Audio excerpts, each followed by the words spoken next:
And here we are live with Flexr6 Media for Global Fitness Radio. And on the line all the way from California, USA is Dr. Peter Cichonski. How you doing, Peter? Hi, Ken. How are you? I am great. Just you and I both are fresh off of the INBA PNBA World Championships in Athens, Greece. And it was great being with you over there. Associating with you as well as all of the other athletes from the I think approximately 40 countries that competed in this competition. There was, yeah, it was around 40 countries. And you know it was odd, Peter. Actually, when I saw you, it was weird. Even though we talk every week, I saw you, and you obviously your voice is the same, and I went, right. Hey, how you going? It was instead of talking to a phone, it was actually a person. I went, oh, okay. It's a person talking in the same voice as the person on the other end of the phone. Usually, but it was pleasant. Right? It was good to see you. It was great to see you as well. In in such a distant location for both of us. It was almost halfway between both of us, wasn't it? It's about 10 hours. Difference from me, and 9 hours the other direction from you? Yeah, we're 7 hours ahead of that time zone. Okay. So it's not a huge deal adjusting to the time zone, but the travel, the distance is enormous. So probably the quickest I can get from where I am to Greece, which was when I flew over there, it was 31 hours door to door, or 32 hours to Athens. So that's the quickest. That's with very short stopovers. I had 3 flights, but each stopover was 2 hours maximum, which is short in layover terms, especially international. Yeah. Wow. So you then got your pre-competition workout in on the plane? yeah. I think I watched a lot of movies. That was about it. And drank a lot of water. Oh, there you go. And for me, it was about 24 hours. So it was a difference for both of us. And the competition was interesting. It was great seeing and meeting just a whole lot of new competitors. Every competition, it seems like you meet some new people and make some new friendships, and we're all so like-minded in our purpose. And all of us there, it just seems like it's just such a great time. And it we both got there a couple 2 or 3 days before the competition, and then we're there for a day or two the competition and the next day. So it was a great 4 or 5 days of association. Yeah, it was really good. And like you said, you touched on there in that comment, it brings us all together. We're all the same. It doesn't matter what country you're from. If you're a bodybuilder who gets on stage, we're all the same. We all do the same things. Yeah, we all got the same mindset. We may not be able to communicate too well with some people, but from other countries with different languages and stuff, but we get by. But we all do the same thing. We all have that common understanding. We can just nod at each other and we know what we're thinking backstage. So that's right. And a smile is universal. It is.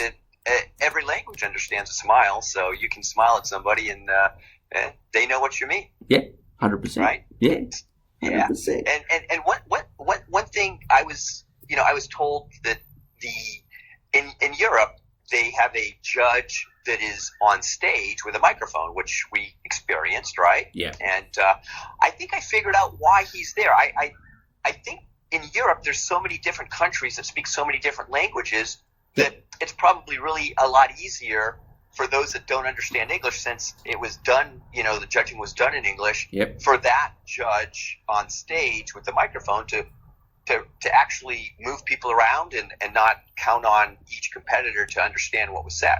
Yeah, true. He doesn't physically move them, but with pointing gestures and motions, it seems to work. Yeah, because the one thing I noticed about competing over there is, they are on time. They had their schedule out, and every it's almost every 15 minutes or so throughout the entire day, because 7 a.m. to 10 p.m. Yep. they had all the classes listed, and it was to a T on schedule. Where in the United States, it doesn't work that way. A competition, you could be getting ready for a couple of hours and still have another couple of hours before you get on stage. Can be delayed, yeah. And you remember at some points in the World Championships, they actually got ahead of schedule. They had to slow down. Yeah. Well, I noticed they had coffee breaks throughout the day, and I noticed that if they were starting to get a little behind, they would skip a coffee break or cut it short so they could stay on time, and probably vice versa. That's smart, yeah. Flexibility. Yeah. Yep. And one of the U.S. competitors, David Patt, who competed with us in the open professional division, we weren't scheduled to go on till 9:55 p.m. Yep. And he was down there at about 7 p.m. already in his trunks and getting ready. I remember. And I said to him, I said, David, we still got almost 3 hours? He goes, no, there's only, look where we are on the schedule. There's about 4 classes to go, and then it's us. I said, David, they have been following the schedule to a T. Yeah. So he didn't believe me. So he did took the American route and did the 3-hour prep. Yeah, the 3-hour pump up. Yeah. So he had a great workout there prior to getting on stage. So he was well pumped up. But I love David. So that and when I showed up at about 9:20, about a half hour before, he was FaceTiming with his wife, and he said, "You were absolutely right. I couldn't believe it. I had to tell my wife that you were right, that it took that." But anyways, so your experience, what did you take away from these World Championships? Oh, it was interesting. It's my 6th one in a row, believe it or not. Oh, wow. Yeah. Wow. So I haven't been to Greece before, but the judging was, the first time I competed in Europe was the 2014 World Championships in Slovakia. Mm-hmm. And the judging threw me. I just went, I had no idea that, they'd call you out and you pose for certain judges, etc. It's totally different. So I knew that, and I expected that to happen. And pretty much, it doesn't really matter what country you're in. It's all pretty standard how they judge and how they run their shows. And like you mentioned before with the MC, Peter, he does all the European shows. Okay. I'm even pretty sure he's probably been the MC at every World Championships that I've been at. Oh, no kidding. Yeah. No, I did not know that. Yeah, and I've done a European Championship, and he was there as well. And I know he does the smaller shows. He does the Hungarian show and the Slovakian show, like their national shows. He's pretty much the go-to man for that. So for me, it was just same thing, different country, pretty much. Got it. And the exciting part for me is the trip to the country. For me, the competition is very much a secondary thing. It's actually just an excuse to go there. I really enjoy it. Excuse. Yeah, I really enjoy like exploring new cultures and learning new things. And Greece was amazing. It was fantastic, especially the trip out to Zakynthos, the island. The following. Absolutely, we had a great time there. Yeah, that really lifted my evaluation of Greece by, probably took it from a 5 to a 9, just going to that island out of 10. So that was my experience. I was super happy because it's the best World Championships I've been to because of that post-competition experience. So. Yeah, and of course the INBA PNBA president Denny Kakos and Diana and Denise, they were great hosts for 2 nights. They really looked after us, and they put a gala dinner on for us as you and I were there, sitting opposite sides of the table, and they funded that obviously. And there was a lot of people. There was probably 50 people there. So they're very, very, very generous people, and that's why all of us remain, pretty much loyal to them in the INBA PNBA because we're all a family. We all look after each other. Oh, it's a great family. It certainly is, and so that was a big part of my experience too. Is not only the Keikos family, but all of the competitors there that we're so like-minded, and we're just so we have so much in common, no matter where we come from. Yep. It's just it was great, a great 3 or 4 days with familiar faces, and seeing, and you're competing against, but it's all friendly competition. Yeah, pretty much. It's like the Olympia, except with a higher volume of Europeans, obviously. So yeah, that's right. Yeah, and it was good quality competition as far as the caliber of athletes that showed up, especially in the amateur ranks, and as well as the pro ranks. So it was great being up on stage with 2 out of the 3 pro bodybuilders in the open division. 2 of the 3 top finishers in the natural Olympia were battling it out. Yep, second and third.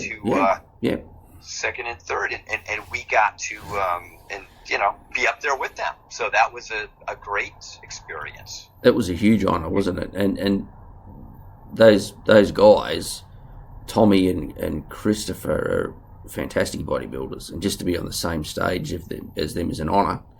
And it was great. It was a great experience. Yeah, absolutely. So, it getting there and getting home was a different experience, right? Yeah. How was your experience? my experience actually, my experience was an experiment, because as I've told you many times, I'm the head lab rat in the office where I'm at, and this was for me the longest difference in time from where I live to where I would be going. And I'm always trying to, hack different things and find solutions to mitigate, in this instance, jet lag, because I was a little concerned, with a 10-hour difference in getting out there to Greece. And I knew I wouldn't be getting there until Wednesday night, which would only leave me Thursday and Friday to recover from what jet lag I may experience. And, so I made it my mission to try to mitigate as much of that as possible using the science that I understand and know. Yeah. And it worked like a charm, So I'll give you and this might be good for future reference for anybody who's going to be taking some long flights, especially if you're competing, or you have to be at the top of your game when you get to a destination. Many athletes, professional athletes, especially in this country or in any country, they do a lot of traveling, and I'm sure there's different tactics to kind of help them minimize the jet lag, because you do want to perform at the top of your game when you do get there. And so what I did was we left LA 9:30 at night, actually 8:30 at night on a Tuesday night, and we were not going to be getting to Greece until Wednesday night. So what I did was I looked at Greece, and I instantly moved my clock ahead so I could start prepping my sleep and my meals around where I was going to be. And if you can start that, because we've talked many times about our biologic clock, our circadian rhythm. And there's many factors that make it work. And actually, obviously, day-night cycles is one of them. And when you're traveling and you're either gaining time or losing time, you have to somehow allow your clock to change, or change your clock, and as quickly as possible. And so what I did was I tried to get on the schedule of where I was going with my eating, because we all eat at normal times of the day for ourselves. Our biology has a normal routine, and the sooner you can get on that routine based on the time that you're going to be at, that, gets your clock focusing on, oh, it must be breakfast because you're eating this right now. Yeah.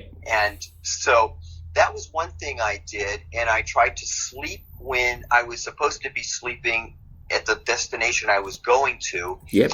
And when I did get to Greece, it was nighttime, so that was actually pretty good.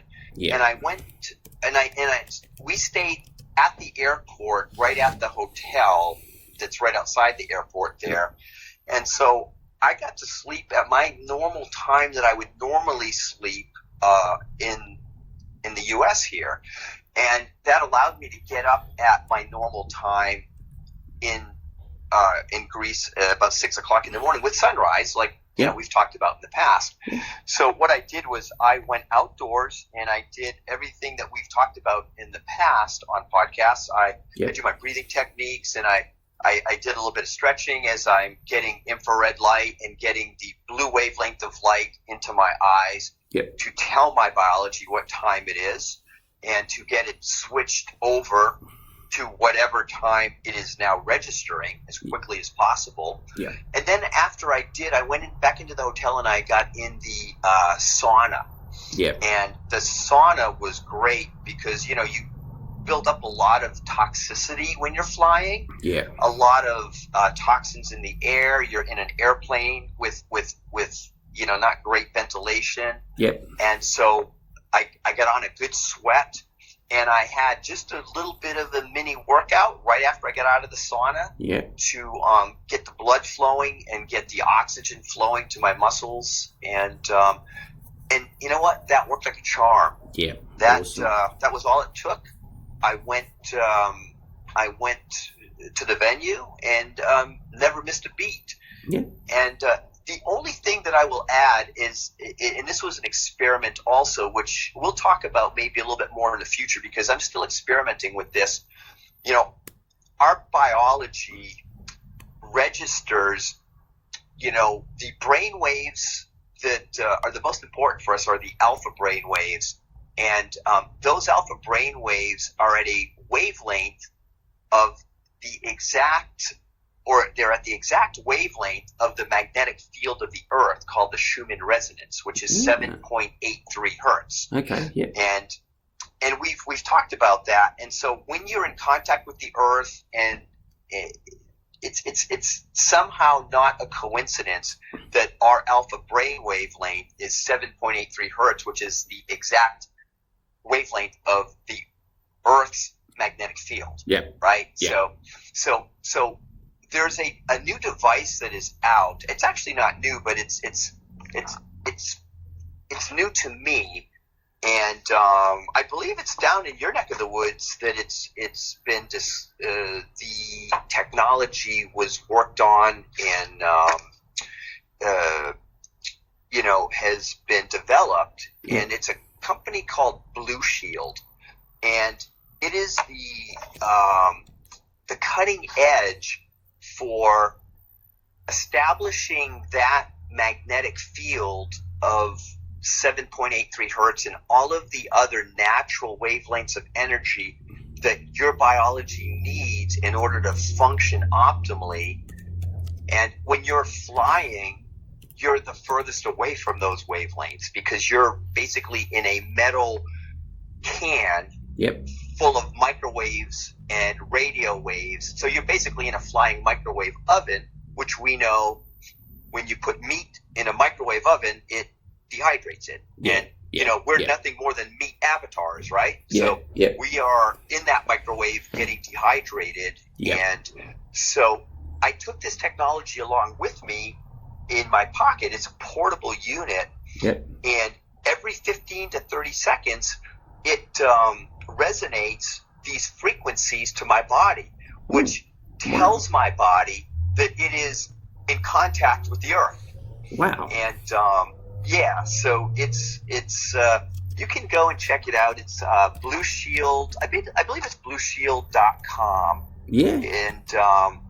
I am, I know that I had my strategies that I used, but this was part of my strategy going to Greece and coming back from Greece. And typically the rule is for every hour that you change, it can take that many days to get back to total normal. So for me, it was 10 hours. Wow. So basically, the average person can take 10 days to, once they get back, to totally return back to normal. Wow, that's crazy. And, oh my God. And I know, right? And so I know that it took me only, it was less than, when I got back, it was less than 24 hours to where I felt normal doing the strategies I said earlier and using this Blue Shield technology. Yeah. So it was great. The other thing that I should never forget is, and I've talked about this in the past, is you always want to ground yourself to the aircraft, right? And we've talked about that. Yeah. You said about taking your shoe off and putting your foot against the metal seat hole, absolutely, in front the of you. seat post, right? Yeah, exactly. Yeah. And that was the other big thing that I always do. And and I will say, I don't want to throw her under the bus, but my wife did not do this. And 6 or 7 days later, she was still waking up at 3 a.m., falling asleep very early. And we're about 9 days back, and I think she's almost recovered, but not fully. So, But she laughs at me when I do these things, so I don't know who got the last laugh. But I think it might have been you. And as we discussed off air, I had the similar issues. It took me 7 days to get back to normal when I came back. And like you said, every hour in the air can add a day. I had 20 hours in the air on the way home plus. So wow. Well, and it's not really every hour in the air. It's every hour of difference from where you were to where you are going. Oh, okay. Well, that's only 7. So you're 7 hours, right? Yeah. So, that's about 7. And you said it took you about 7 days.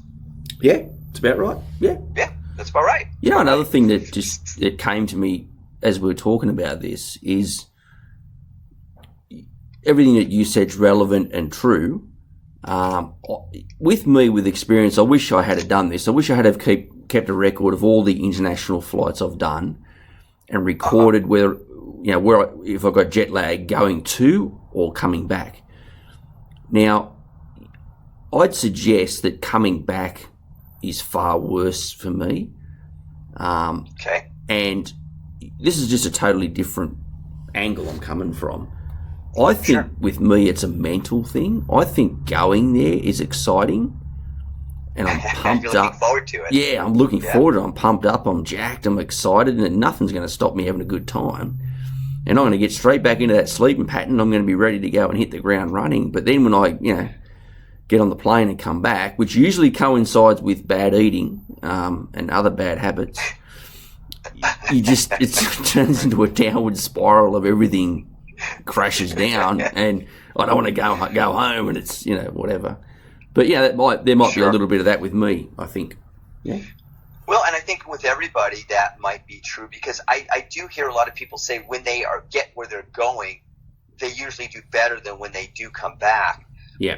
But for us, typically when you go from east to west, which I did. Yeah.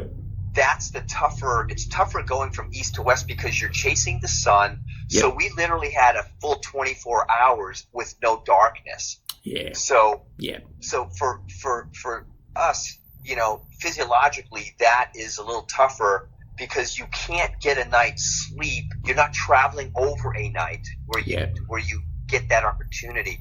So coming back, you have to force yourself to sleep even though it's daytime. Yep. And we left Greece at 9:30 in the morning, which I already had set my clock to LA time, which was 7:30. Actually, it was 11:30 p.m. the night before. So that was already my bedtime, but I had just gotten up a few hours earlier. Yeah. So I did force myself, right when I got on that plane at 9:30 a.m., to sleep from Greece to Heathrow to London. Yep. And I told my family to do the same, Yep. just so that I could mimic what was already happening where I was going. Yep. How long is that flight? How long was Athens to Heathrow? It's only 3 hours. Okay. Yeah. So when we changed and connected, I also slept the first 3 to 4 hours, because that is about a 10-hour flight from Heathrow to LA.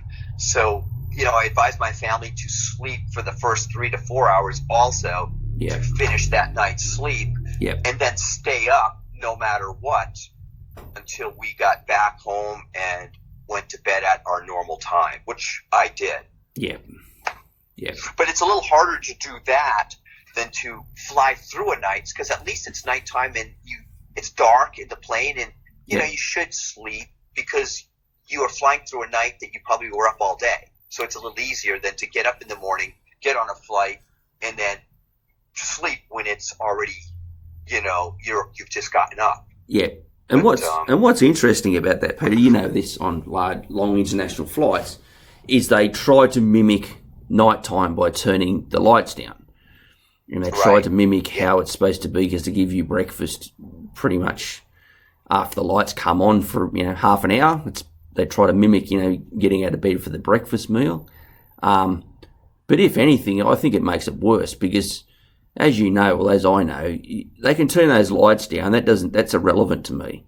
If I'm not tired, I'm not tired. I'm just going to watch a movie, or I'm going to fall asleep, then wake up an hour later with all the lights dark. Sure. Yeah. Sure. Yeah. Sure. Yeah. And but it is it can be a challenge, and just putting some of these strategies into play actually made a massive difference. Yeah. And it was a great success for me to for the first time for that big of a time difference. I'm typically back and forth on the East Coast and the West Coast of the United States. It's only a 3-hour difference, so it's not that big of a deal. Yeah. But this was a great test, and it was a great success. So hopefully anybody that wants to put any of these strategies into play. The other thing is make sure you drink a lot of water, because you are being dehydrated no matter what, and also some breathing techniques, because the cabin pressure in the airplane is pressurized at 8,000 feet, and at 8,000 feet altitude, there's less oxygen than at sea level, or where most people live. So way less. Yeah. You want to do some breathing techniques to bring in as much oxygen as you can when you land, to make up for that lack of oxygen that you just were 10 hours in a plane not getting. Yeah. And you touched on it earlier about all the nasty stuff floating around in the cabin. Now, I've noted this because I've travelled internationally umpteen times. My nose gets extremely blocked when I fly, and it's probably halfway through. Because usually the flight to the States is around 14 hours. The second flight that I have to take, Sydney, Los Angeles, and usually around the halfway mark, my nose becomes, and it's not a phlegmy mucus build up. It's actually hard. It's a hard build. And that's right, because there's less humidity in the air. Yep. And so the air is a lot drier. Yep. And so it does dry out your sinuses and your nasal passages. Yeah. So that you're right. That is definitely part of it. So maybe a little nose spray would be good. I haven't done that in the past, but that's something to think about as well. It may help. Yeah, it's just a whole new world, isn't it? It's like going to another planet, and people don't realise you got to, like you said, you've got to take all these strategies with you on board to counter what's actually happening up in that tin microwave. Yeah, everybody thinks that jet lag is just there's nothing you can do about it. It just is par for the course of taking a trip. Yeah. But typically when you are coming and going, you do want to enjoy your time as soon as you get there, and you want to recover as quickly as you can when you get back. Yeah. So, and some people are more sensitive than others to all of this stuff, just like they're more sensitive to magnetic fields, they're more sensitive to light sources that are artificial. Yeah. And those people will take maybe more than 10 days if it's a 10-hour flight. And some are not quite as sensitive, so they may do a little better than that. But all of these strategies you can employ if you know a little bit about biology and how our bodies work and how they work in different situations. You can take advantage, and it's just a matter of understanding some of this stuff to recognize it. Yeah, exactly. And on another note, Peter, here's another experiment. As you know, I'm going to India to compete next month in the INBA Asia Pacific Championships. You are. You're just an international wizard. I am. So I went yesterday to the doctor to have my vaccination. And all I needed was hepatitis A and typhoid, which was, no problem. Okay. So it was a shot in the arm. Now, the byproduct of that today is extremely bright green urine.